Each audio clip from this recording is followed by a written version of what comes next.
for both candidates. Based on the button on Mr. Lentz's lapel, the unsolved Krentel murder has become an issue in this election.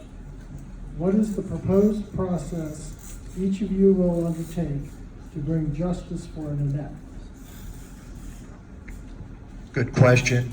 It's still under investigation. We have a detective or several detectives that are assigned to that case. It's still under investigation.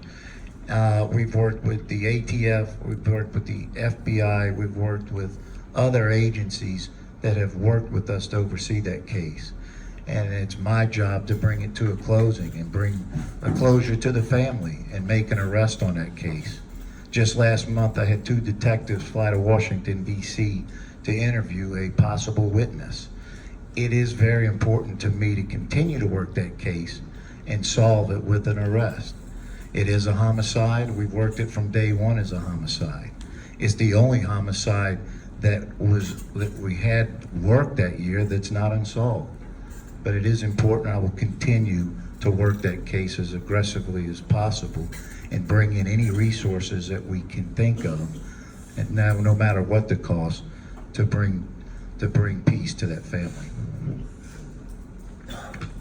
Thank you. Yes, I am wearing Nanette's picture on my coat, and I told one of the family members I would do it throughout this campaign, so we never forget her.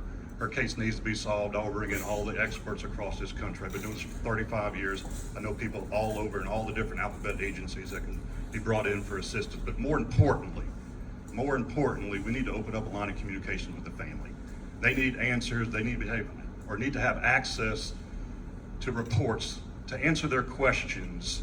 All family members. I remember back in 1987, we had Margaret Kuhn, who was murdered, and her father would drive in once a month, and we'd sit down and have lunch with him, and we go over the case, and we share all the information. That is so important for that family, so they can have answers to their questions, no matter what that question is, or no matter how difficult it is to answer. You need to build that relationship with those family members. Thank you. A follow-up, if you don't mind. The Kuhn case is also unsolved as well. It's easy to look at that case from the outside looking in.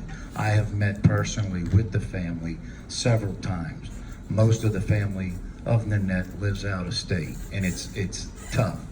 And a lot of times when we have conversations, it's done through a teleconference call. But we keep them updated on everything we're doing in that case, and we take any information they provide, and we will continue to do so. Thank you. Okay.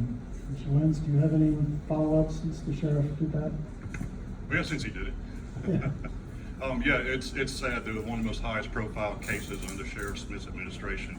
The only 2 arrests he has is the victim's sister and a federal agent.